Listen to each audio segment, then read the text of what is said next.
আলাইকুম কবুতর প্রেমী বন্ধুরা, সকলের উদ্দেশ্যে বললাম, যদি কারো বাচ্চা লাগে কালদম আর মেঘ সাপচিলা সবুজ গলা সব পাল্লা লাইনের কবুতরের বাচ্চা এই আজকে 22 তারিখ, তো আজকেই কবুতরের বাচ্চাগুলো বের করলাম। তো আরও অনেক কবুতরের বাচ্চা বের হইব, জন্য বললাম যদি কারো বাচ্চা প্রয়োজন হয় আমি নাম্বার দিয়ে দিব, তো নাম্বারে ফোন দেবেন, ইনশাল্লাহ এসে দেখে কবুতর নেবেন। আর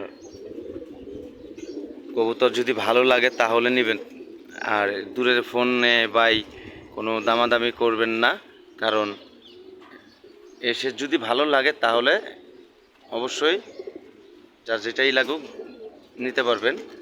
কারণ অনেক কবুতরই হয়ে গেছে, তো কবুতরের বাচ্চাও বেশি হয়ে গেছে, তো কিছু বাচ্চা আর কি সেল দিতে চাচ্ছি ইনশাল্লাহ।